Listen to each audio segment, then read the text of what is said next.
E nessa noite eu quero falar contigo exatamente sobre isso, sobre a vida que Deus planejou. Deus nos criou para a eternidade. Deus não nos criou para a morte. Deus tem um propósito com a criação do ser humano. E quando Ele nos criou, quando Ele criou o ser humano, Ele colocou lá Adão e Eva em um jardim para viverem em comunhão, em unidade com Ele. Mas Deus também deu para eles um propósito. Deus também sustentou eles com tudo aquilo que eles precisavam. Porém, quando o pecado entrou no mundo, trouxe a morte.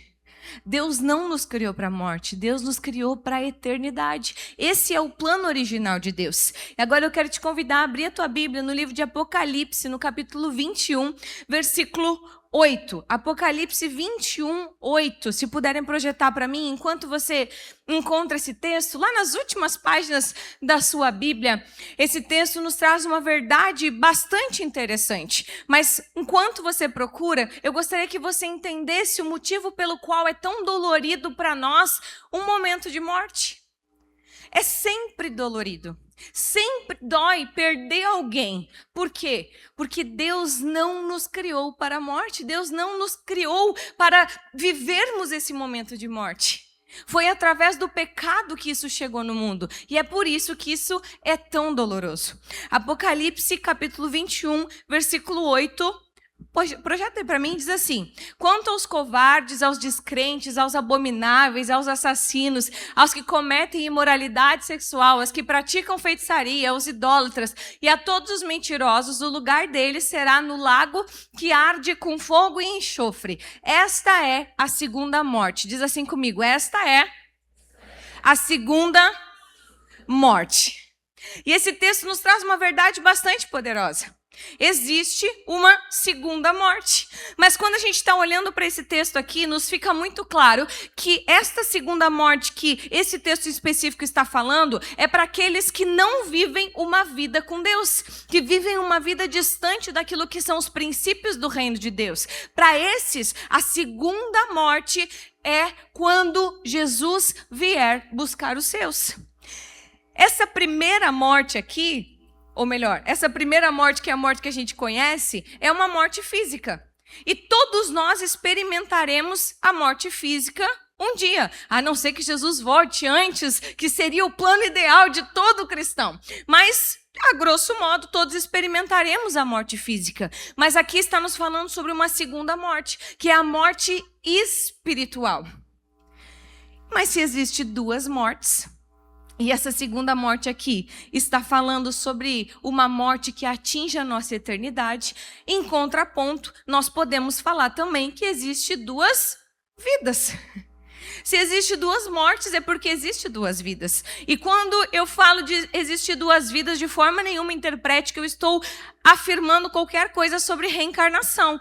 Inclusive, quero te dizer que se você acredita em reencarnação, você está completamente contraditório com aquilo que a palavra de Deus ensina. Porque a palavra de Deus nos diz que nós temos apenas uma vida terrena para viver. Apenas uma vida. Nós só temos uma chance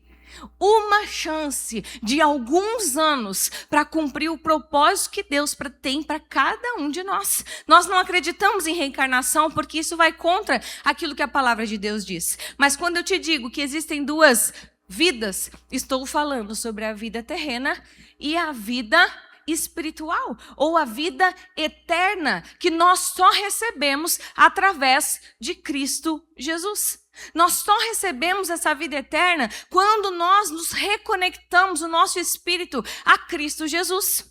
E agora eu quero te convidar a abrir a tua Bíblia no livro de João, no capítulo 5, versículo 24. João 5, 24 nos traz uma verdade bastante poderosa e nos traz uma relação com aquilo que nós estamos fazendo no dia de hoje, que é o batismo. E todos nós temos essas duas vidas, vida terrena e vida na eternidade. E tanto a nossa vida terrena quanto a nossa vida na eternidade, ela pode ser com Deus ou sem Deus. Para aqueles que decidem viver uma vida nessa terra sem Deus, experimentarão essa segunda morte quando chegar o dia do juízo. Mas aqueles que decidem viver uma vida terrena e também a eternidade com Deus, esses experimentam a morte no dia do seu batismo, que é a confissão pública de que agora eu já não vivo mais aquela velha vida, mas eu decido morrer para uma velha vida para renascer para uma vida nova com Cristo. Esse é o símbolo do batismo. E João 5:24 diz assim: em verdade lhes digo que quem ouve a minha palavra e crê naquele que me enviou tem a vida eterna. Diz assim comigo: tem a vida eterna. Então, em verdade lhes digo que quem ouve a minha palavra e crê naquele que me enviou tem a vida eterna e não será condenado, mas já passou da morte para a vida. Aquele que crê e ouve as palavras do Senhor já passou da morte para a vida.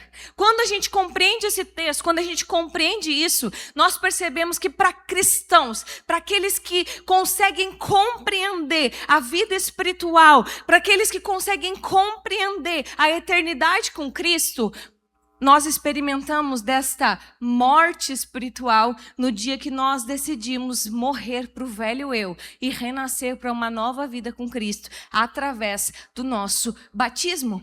Diz assim comigo: para o cristão, a eternidade começa no dia do seu batismo. É a confissão pública, é a representatividade de morrer e nascer de novo. Para o cristão, não começa após a morte a eternidade, porque nós não experimentaremos, assim como aquele texto inicial de Apocalipse nos fala, como aqueles que decidem viver uma vida com Cristo, a morte após o juízo. Nós experimentaremos a vida que Deus planejou para nós a partir do dia que nós decidimos viver com Cristo, do dia do batismo até a eternidade. Amém? Só que quando eu olho para isso, eu percebo que Jesus, ele não veio para nos salvar apenas do pecado, apenas da morte eterna, apenas do inferno. Jesus, ele veio para nos trazer algo especial. Jesus, ele veio para nos salvar não apenas do ser feliz para sempre na eternidade, mas ele veio para nos trazer a vida que ele planejou nos dias atuais. E quando eu olho para isso, eu percebo que tem 3 tipos de pessoas. Existe na Terra aquelas pessoas que vivem a sua vida terrena sem se preocupar com a sua vida na eternidade. Aquelas pessoas que estão focadas apenas na vida terrena. Algumas nem mesmo acreditam na eternidade, mas a eternidade é real, porque a palavra de Deus nos afirma isso. E Jesus vai voltar.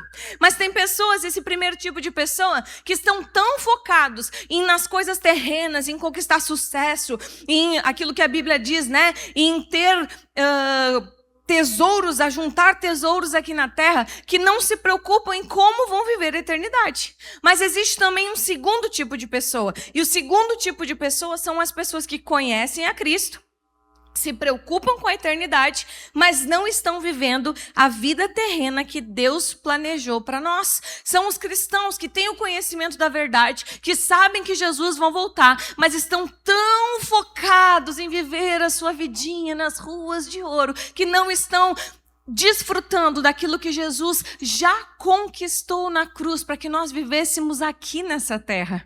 Jesus morreu não somente para nos livrar no inferno, mas Jesus também morreu para nos dar uma vida abundante, uma vida boa, uma vida plena aqui nessa terra. E o terceiro tipo de pessoa, que eu espero que seja você. E se não é, eu espero que você saia daqui buscando ser esta pessoa. É os cristãos que conhecem a Cristo, vivem segundo os propósitos dele e experimentam a vida abundante aqui na terra até a eternidade com Cristo. Eu espero que você seja esse cristão.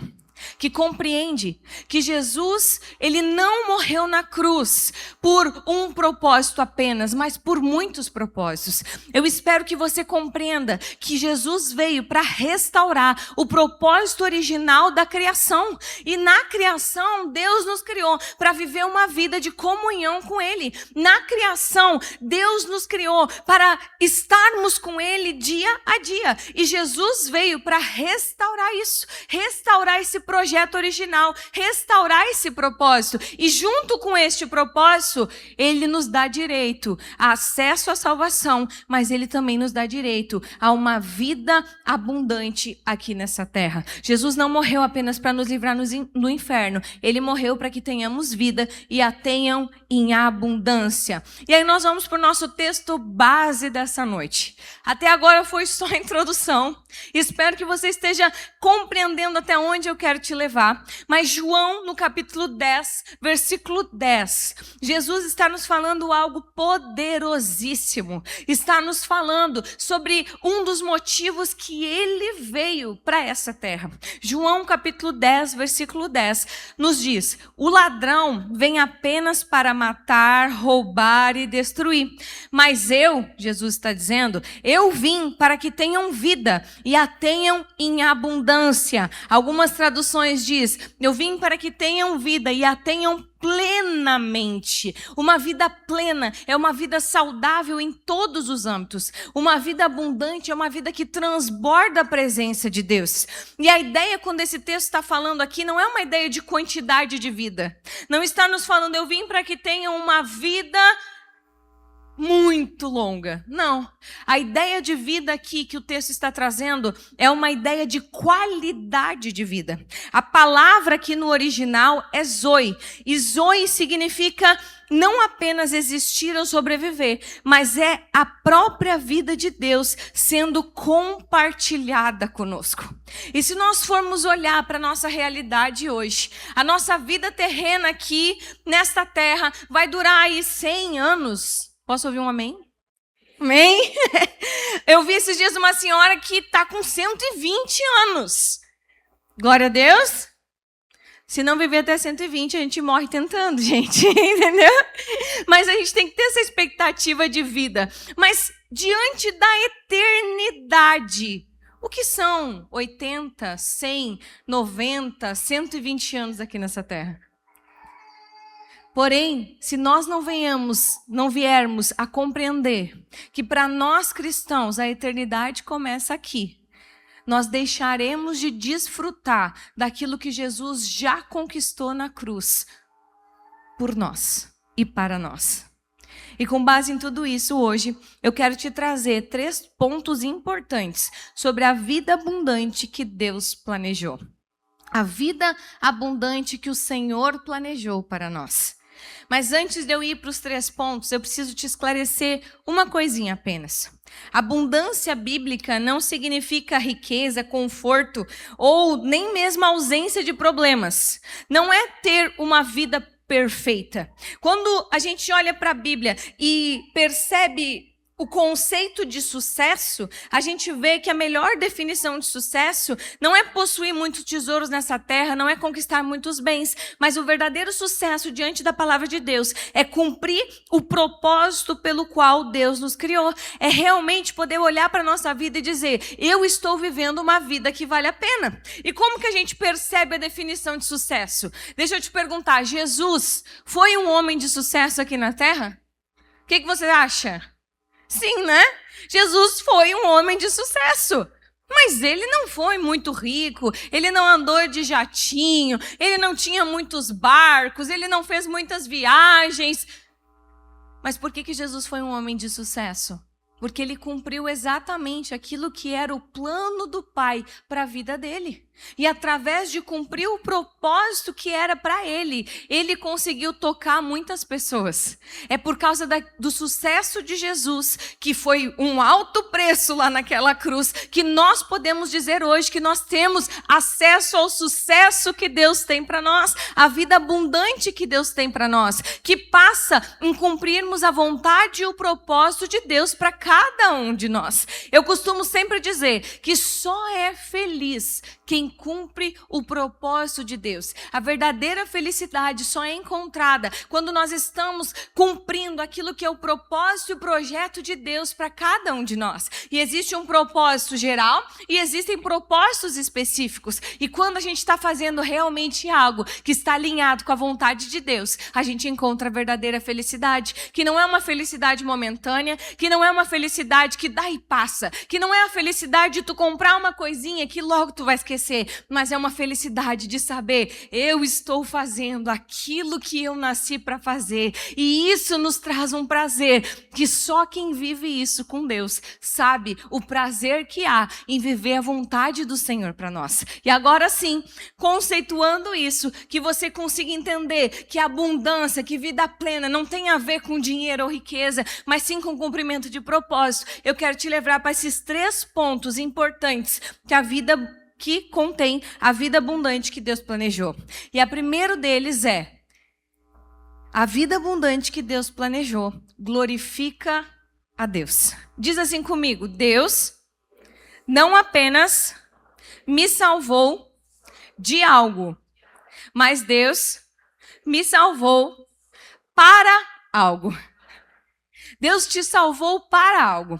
Ele não apenas te salvou da morte eterna, não apenas te salvou da condenação, mas Ele te salvou para algo importantíssimo nessa terra, para uma vida que realmente glorifica o nome do Senhor. E aí eu quero te levar para o texto de Filipenses, no capítulo 1, versículo 21. Filipenses 1, 21, onde o apóstolo Paulo nos traz uma verdade importante, onde o apóstolo Paulo nos traz um ensinamento muito importante para todo aquele que deseja glorificar o nome do Senhor nessa terra. E Paulo, um grande homem de Deus, nos fala sobre morte, mas também nos fala sobre vida. Filipenses 1, 21 diz assim: para mim, Paulo falando, o viver é Cristo e o morrer é lucro. Vamos começar para o morrer é lucro? Para o cristão que tem certeza da sua eternidade com Cristo, para o cristão que tem certeza da sua salvação, o morrer é lucro, porque é apenas físico, é apenas o corpo que vai morrer, então por isso é lucro. Mas Paulo não dá valor apenas para a eternidade, para a morte que vai nos levar para a eternidade com Cristo, mas ele também nos fala sobre o viver, e no começo do texto ele diz: para mim o viver é Cristo. Para o verdadeiro cristão, o morrer é lucro, mas a nossa vida é Cristo. A nossa vida é para glorificar o nome do nosso Deus. E quando eu comecei a desenvolver essa palavra, quando eu comecei a buscar em Deus, é um tema para falar nessa noite. O que mais me chama a atenção nos dias de hoje é exatamente esse texto de João 10:10, onde diz que o ladrão vem apenas para matar, roubar e destruir, mas eu vim para que tenham vida e a tenham em abundância. E às vezes, quando a gente olha para a vida dos cristãos, os cristãos, ao invés de estarem focados na vida abundante que Deus tem para nós nessa terra, estão focados no ladrão.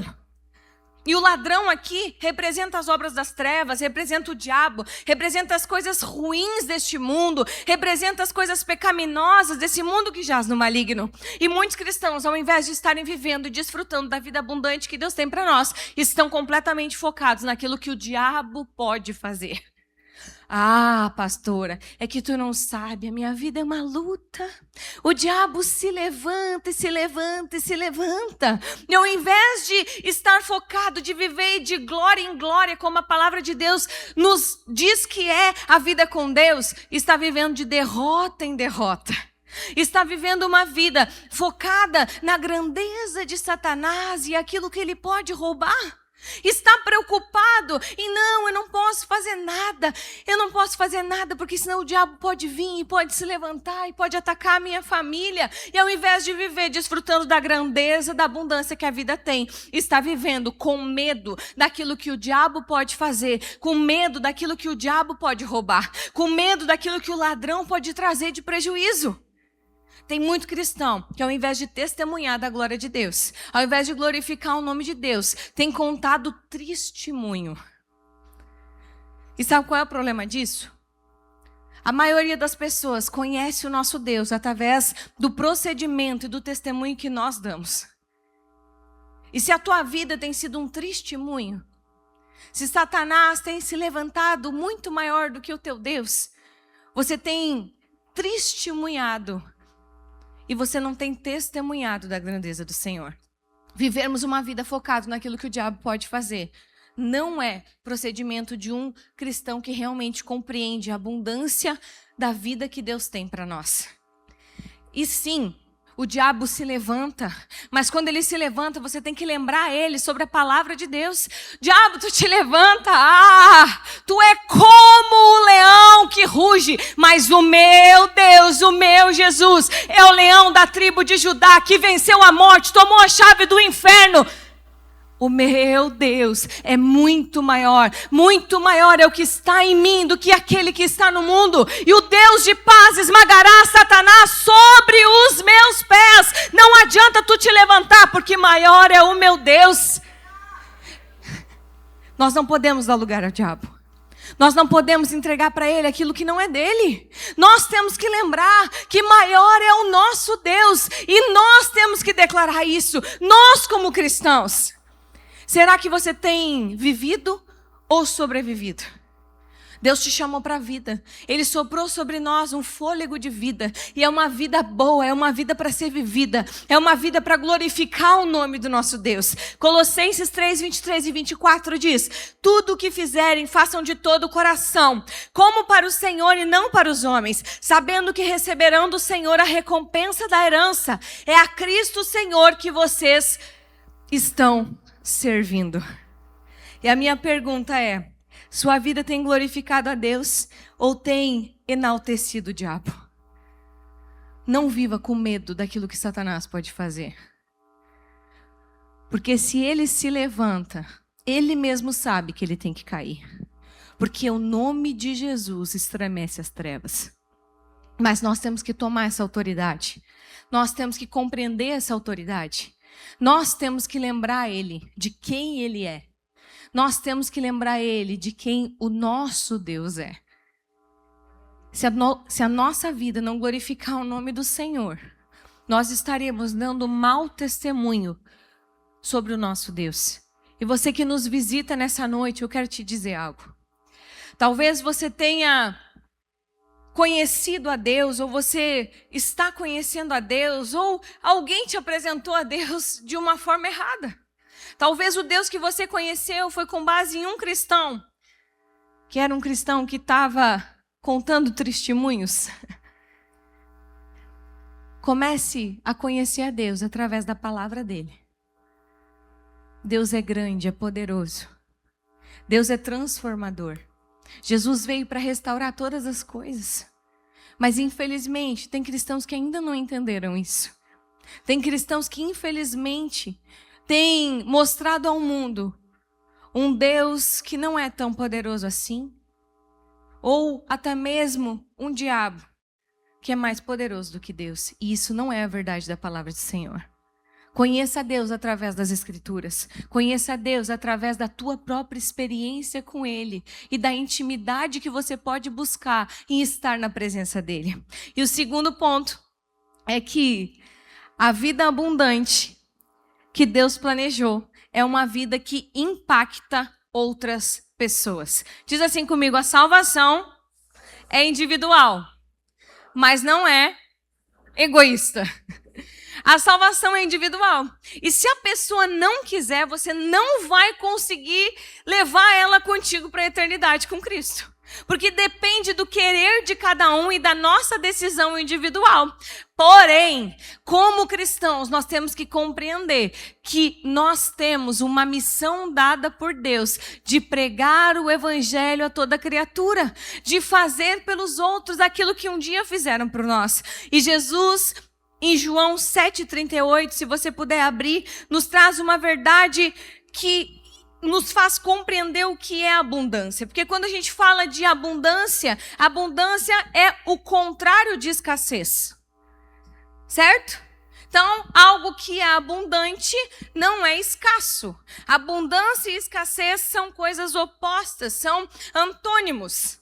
E aqui esse texto de João, no capítulo 7, versículo 38, Jesus nos fala assim: quem crer em mim, como diz a Escritura, do seu interior fluirão rios de água viva. Um cristão que compreende a vida abundante que Deus tem é um cristão que flui do seu interior águas vivas. Que flui do seu interior a presença de Deus que transborda por onde for. Enquanto o mundo lá fora ensina sobre uma vida confortável, feliz no individual, realizações pessoais apenas, amor próprio como o principal objetivo nessa terra, a palavra de Deus nos ensina sobre estarmos tão cheios de Deus e que venhamos a transbordar da presença dele por onde nós formos.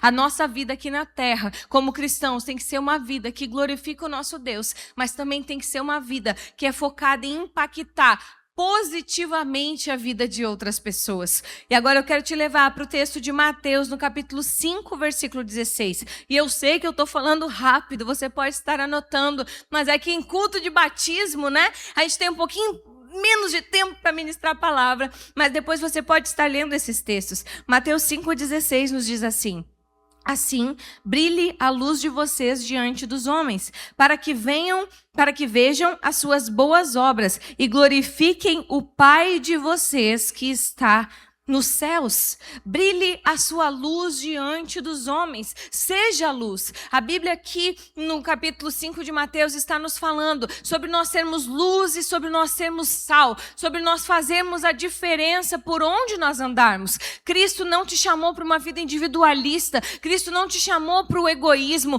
Cristo não te chamou apenas para a salvação individual do teu eu, mas Cristo te chamou para impactar outras pessoas e para que você possa levar o maior número de pessoas a viver a vida eterna que começa aqui na terra, mas ir com você até o fim. Amém? Quando nós entendemos e quando nós amadurecemos na nossa fé, compreendemos que o que nós estamos construindo aqui na terra é um legado. E a pergunta que nós sempre temos que estar nos fazendo como cristãos é: o que eu estou construindo com a oportunidade que Deus me deu de viver? Deus nos deu uma oportunidade. E é tão triste quando a gente vai em um velório, quando a gente vai no enterro e ninguém tem nada a dizer sobre aquela pessoa. Morreu. Porque a pessoa não se preocupou em impactar vidas aqui nessa terra. Porque a pessoa não se preocupou em construir um legado de verdade. E quando eu falo de legado, eu não estou falando de coisas materiais. Eu estou falando de coisas que as pessoas vão lembrar de ti quando você não estiver mais aqui. E em contraponto é tão lindo quando tu vai num velório, num enterro, e as pessoas estão lá sensibilizadas, olhando para aquele caixão ali e dizendo: essa pessoa realmente deixou algo importante. E tu vê no rosto das pessoas a lembrança de coisas boas que aquela pessoa fez. Pelo que você vai ser lembrado? O que você está construindo nessa terra? Como cristãos, o que você está fazendo? O que você tem deixado do reino de Deus por onde você passa? Como você tem impactado as pessoas? Como você tem impactado as vidas? Como você tem procedido com a tua família, com o teu trabalho, com tudo aquilo que está ao teu redor? É por essas coisas que você será lembrado, ou não. É por essas coisas. E o terceiro ponto: a vida abundante que Deus planejou é uma vida que traz o reino dos céus para a terra. A vida que Deus planejou não é apenas uma vida melhor para mim, mas é uma vida que, através de mim, o governo de Deus invade a realidade ao meu redor. A oração do Pai Nosso é um modelo de oração deixado por Jesus a nós. Não é uma reza que deve estar sendo sempre repetida, mas é um modelo que nos instrui em como podemos e devemos orar. E a oração do Pai Nosso, nesse contexto, nos fala algo muito poderoso. Porque Jesus, na oração do Pai Nosso, não nos ensina a orar e dizer: Senhor, leva-nos para o céu. Mas a oração do Pai Nosso nos ensina a dizer: Senhor, venha o teu reino, assim na terra como é no céu. Uma vida que realmente é uma vida abundante. É uma vida que tem ao seu redor princípios e valores do céu aqui nessa terra. Uma vida que compreende o reino de Deus sendo chegado na nossa realidade através das nossas vidas. E isso é uma missão de cada um de nós. Mateus 6,10, quando fala da oração do Pai Nosso, nos diz: venha o teu reino, seja feita a tua vontade, assim na terra como nos céus. Uma vida abundante manifesta o reino de Deus. É céu na terra. Céu na terra. E se eu te perguntar, na tua realidade, na realidade ao teu redor, você enxerga mais princípios e valores daquilo que é a tua expectativa do céu, ou mais princípios e valores daquilo que nós sabemos que é do inferno, que é do diabo, que são coisas ruins? O que nós olhamos para o céu e esperamos? Nós esperamos amor, justiça, paz, esperança, generosidade, verdade, milagre, presença de Deus, coragem, misericórdia, liberdade, coisas boas, não é mesmo? Qual é a tua expectativa daquilo que são coisas de Deus, que são coisas dos céus, que são coisas que têm a ver com Deus e o seu reino? Tem uma música, cantei hoje de manhã, só eu conhecia, espero que tenha alguém que conheça, que seja monumento histórico da Igreja de Cristo nessa terra, como eu que conheço essa canção, que diz assim: no céu não há enfermidade, no céu não há fragilidade, no céu a festa todo dia, é lugar de adoração. Alguém conhece? Misericórdia, Senhor. Agora eu me senti mais monumento histórico do cristianismo nesta terra. Procurei na internet que esta música existe. Mas eu só queria dar uma descontraída. Mas essa música, ela nos traz algumas coisas que são a expectativa daquilo que a gente espera que seja o céu. E, consequentemente, se nós estamos querendo que o reino do Senhor venha sobre a terra, que os céus estejam na nossa realidade, que seja assim na terra como nós esperamos no céu, como será com o nosso Deus pela eternidade, nós temos a expectativa que não vai ter enfermidade, que não vai ter fragilidade, que vai ter festa, que vai ter adoração, que vai ser um ambiente bom de viver e conviver. Mas a pergunta que eu tenho para ti agora é: a sua vida tem representado o céu? A tua família, o teu casamento, as tuas amizades, o teu trabalho, a tua conduta. Quando as pessoas olham para tudo isso, elas enxergam o reino de Deus? Eu estava vendo uma ministração do pastor Cláudio Duarte. E o pastor Cláudio Duarte, ele conta muita história, né? Enquanto ele estava ministrando ali. E aí ele começou a contar uma história de uma mulher que chegou até ele e disse: pastor, eu preciso de ajuda. Pastor, a minha casa é um inferno. Pastor, é briga todo dia. E todo mundo briga. E os meus filhos são rebeldes. E todo dia é uma confusão, uma gritaria. É uma bagunça. Pastor, a minha casa, o meu lar, a minha família tem sido um inferno. E ele olhou para ela e disse: irmã, e qual de vocês é o diabo?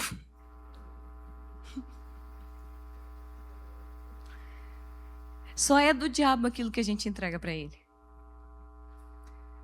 O diabo não cria nada. Ele só pega para ele aquilo que nós entregamos. Se na tua casa tem sido um inferno, você é responsável por trazer o reino de Deus e os princípios dele para dentro do teu lar. Você é responsável como cristão de começar a declarar e tomar posse da vida abundante que Jesus já conquistou. E com isso te traz direito a dizer: a minha casa vai ser um lugar do reino do Senhor. Aqui briga não entra mais. Aqui confusão não tem mais. Se você olha para a tua realidade e você tem enxergado o inferno, se você tem enxergado coisas das trevas, se você tem enxergado princípios das trevas e não princípios do reino de Deus, você precisa tomar uma atitude. Você precisa dizer: chega, chega. A minha realidade, aquilo que está ao meu redor, os ambientes ao qual eu convivo, tem que ser lugares onde glorificam o meu Deus e que o reino de Deus está sendo estabelecido. O reino de Deus nessa terra não é somente dentro da igreja. O reino de Deus nessa terra não é somente dentro da tua célula, mas cada casa, cada família, cada ambiente de trabalho, cada ambiente de amizade, cada lugarzinho, nós como cristãos temos que nos preocupar que seja assim na terra como é no céu. Assim na terra como é no céu.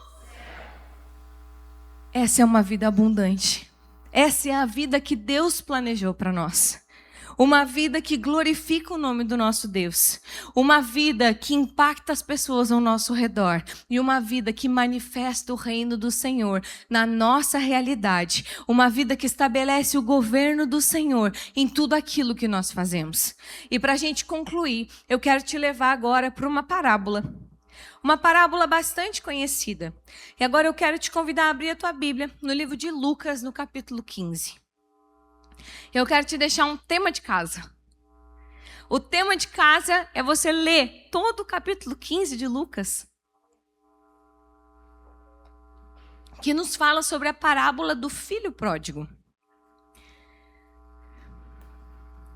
A parábola do filho pródigo nos traz princípios sobre Deus, nos traz princípios sobre o reino de Deus e também sobre a vida eterna que começa aqui na terra.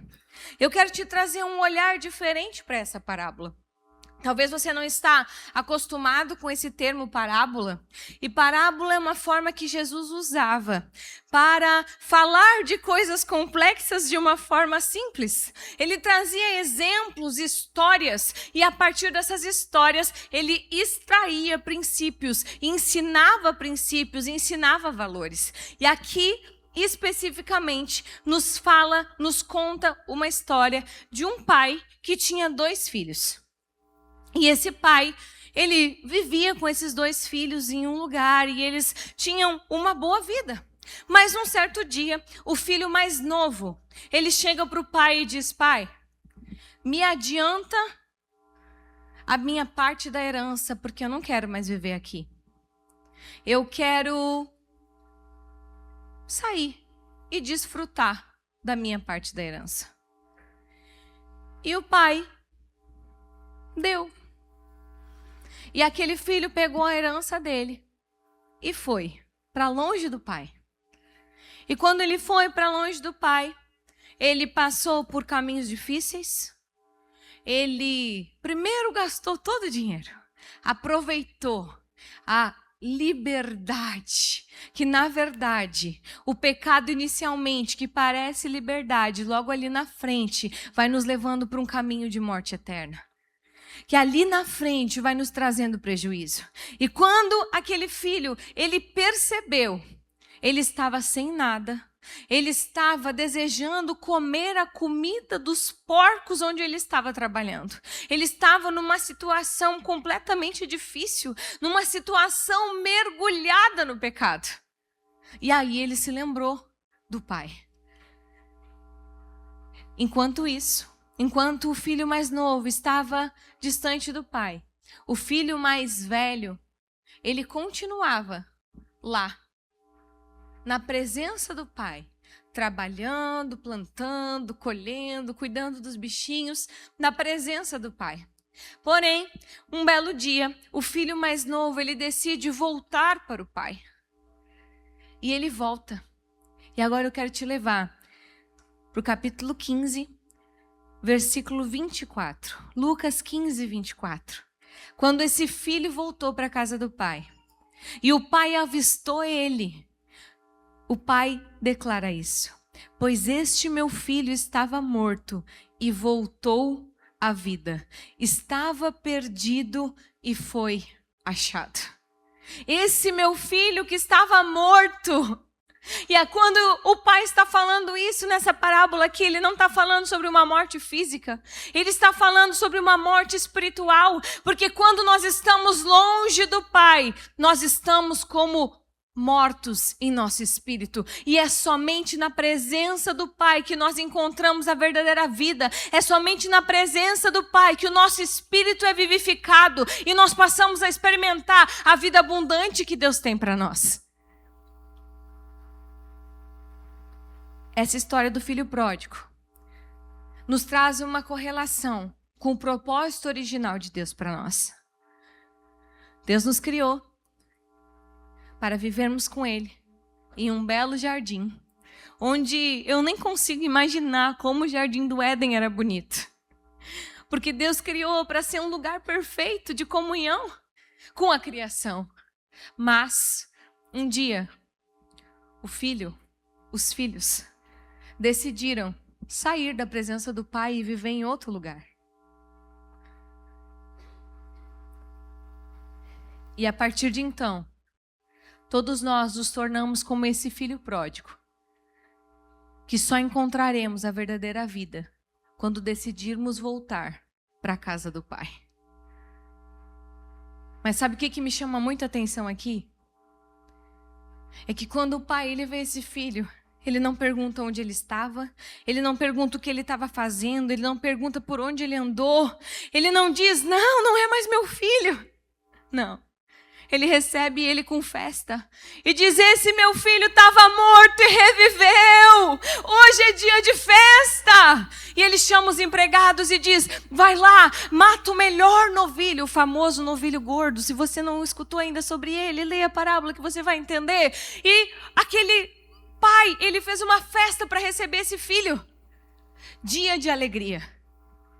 Mas tinha também o segundo filho. E esse filho, ele estava o tempo todo na presença do pai. Mas ele não estava desfrutando daquilo que o pai tinha para ele. Lucas 15, vamos agora lá para o versículo 31. Lucas 15, 31. O filho começa a questionar, pai, como assim? Tu matou o nosso melhor novilho para receber esse teu filho que fez tudo errado, que gastou tudo que tu deu para ele. E agora tu está recebendo ele com essa honra, tu está recebendo ele desta forma e eu que sempre estive aqui. E aí o pai responde para esse filho, meu filho, você está sempre comigo e tudo que eu tenho é seu.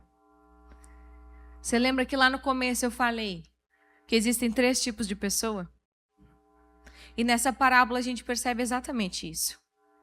Existem os filhos pródigos, que são aqueles que estão vivendo a sua vida focados apenas na vida terrena, sem se preocupar em ser revividos no seu espírito através da comunhão com o Pai. Não estão preocupados com a eternidade.